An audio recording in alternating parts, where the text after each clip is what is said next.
Hello বন্ধুরা, আমার আরও একটা ভিডিওতে আপনাদের সকলকে স্বাগত। আর এই যে দেখতেই পাচ্ছেন, আমরা সবাই মিলে এত লাগেজ নিয়ে কোথায় যাচ্ছি। তো এত লাগেজ মনে হয় না যে এদিক ওদিক গেলে হয়। তো এটা হচ্ছে আমার একটা ড্রিম প্লেস ছিল, অনেক দিনের স্বপ্ন ছিল এই জায়গাটাতে আমি যাব। তো এটা মোবাইলেই দেখতাম, খুব সুন্দর লাগতো। তো একদিন বরমশাইকে বললাম নিয়ে যাওয়ার জন্য, তো সেও বললো ঠিক আছে নিয়ে যাব। তো একদিন ফাইনালি সেই দিনটা চলেই এলো। তো সেটা হচ্ছে ভূস্বর্গ কাশ্মীর। তো আমরা বেরিয়ে পড়েছিলাম রীতিমতন, আমাদের কলকাতা থেকে ট্রেন ছিল জম্মু তাওয়াই। তো আমরা একটা ট্যুর ট্রাভেল এজেন্সির সাথেই গেছিলাম। তো ওরাই সমস্ত কিছু অ্যারেঞ্জ করে দিয়েছিল, গ্রুপে আরও অনেকে ছিল। তো কলকাতা থেকে আমরাই ফার্স্ট উঠি, ওরা অন্য জায়গা থেকে উঠবে। তো আমরা সাধারণত উঠে পড়েছি। উঠে পড়ার পরে এই যে দেখতেই পাচ্ছেন বিকেলবেলা এত সুন্দর লাগে, মানে ভিউগুলো অসাধারণ, মানে কি বলবো। তো অনেক দিনের স্বপ্ন ছিল এই জায়গাটাতে যাব। তো সেই জায়গাটাতে পৌঁছতে পারবো মানে সেটা ভেবেই যেন মানে একটা ভীষণ আনন্দ হচ্ছিল। আর আমার ছেলেরও ভীষণ শখ ছিল এরকম বরফ যাবে, দেখবে। তো যাই হোক, আমার মাকেও নিয়ে গেছিলাম। তো দাদা যায়নি, দাদা আমাদেরকে তুলতে গেছিলো ট্রেনে। তারপরে এই যে ছবিটা দেখতে পাচ্ছেন, মানে এটা হচ্ছে একটা মানে খুব বাজে একটা কাণ্ড হয়েছিল। তো সেদিনকে বিহারের কোনো একটা পরীক্ষা ছিল। তো যার জন্য মানে আমাদের কম্পার্টমেন্টে এত লোক উঠেছে, এত লোক উঠেছে, মানে আমরা টয়লেট পর্যন্ত যেতে পারিনি, মানে এত বাজে অবস্থা হয়ে গেছিলো। তো তারপরে যাই হোক, আমাদের সাথে একটা দাদা ছিল, তো ওই রেলেরই স্টাফ উনি। তো তারপরে ওনার হেল্পেতে আমরা আর কি সমস্তটা করেছি। আর উনি প্রচণ্ড হেল্প করেছে, প্রচণ্ড মানে প্রচণ্ড হেল্প করেছে।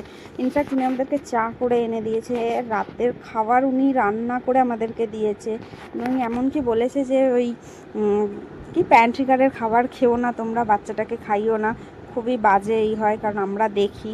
তো সেই মতন আমরা আর খাইনি। তো উনি আমাদেরকে এমনকি রাতের খাবারটা পর্যন্ত উনি আমাকে সার্ভ করেছে। তো ওই সারাটা রাত আমরা জেগে সারাটা রাত বসে কাটিয়েছি, মানে কেউ আমাদের কম্পার্টমেন্টের কেউ শুতে পারেনি। ইনফ্যাক্ট যারা বসেছিল তাদের এই শুয়েছিল তাদেরকে তুলে দিয়ে তারা বসে পড়েছে এই রকমই। 3-4 বার চেন টানা হয়েছে, জিআরপিকে কল করা হয়েছে, কোনো কিছুতেই কোনো কাজ হয়নি। তার কারণ তারাও বলেছে যে এই মুহূর্তে কিচ্ছু করা যাবে না। তো তারপরে অযোধ্যায় গিয়ে খালি হলো ট্রেনটা। আমি সারাটা রাত জেগে সেই দিনটা মানে সেই যেদিন উঠেছি সেদিন সারা রাত জেগে কাটিয়েছি। ইনফ্যাক্ট ওই দাদাটাও আমাদের সাথে বসে বসে রাত জেগে কাটিয়েছে। সে চাইলে শুয়ে পড়তেই পারতো, তার সিট পুরোটাই খালি ছিল, কিন্তু তবুও সে আমাদেরকে প্রচুর হেল্প করেছে, প্রচুর মানে প্রচুর হেল্প করেছে। মানে সেই সিচুয়েশানটা যে কী হয়েছিল না দেখলে নাই করলে। তবে আমি শুনেছিলাম যে ওদিককার ট্রেনে এরকমই হয়, স্লিপারে আরও বেশি হয়। তো আমরা ওই জন্য স্লিপারটাকে অ্যাভয়েড করে আমরা এসি নিয়েছিলাম।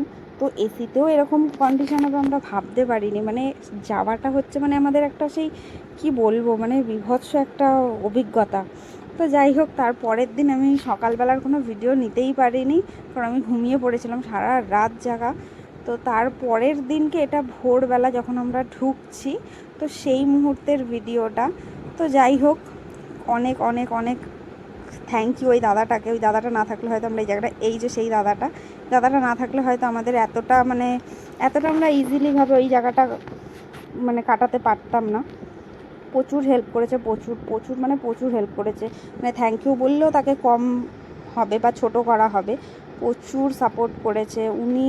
এমনকি ইনফ্যাক্ট এটাও বলেছে এই দুটো বগির মধ্যে কেউ আসবে না, যা বসার হবে যা যাওয়ার হবে ওই দিকে যাবে, কেউ এই দিকটাতে বসবে না, এদিকে ঢুকবেই না।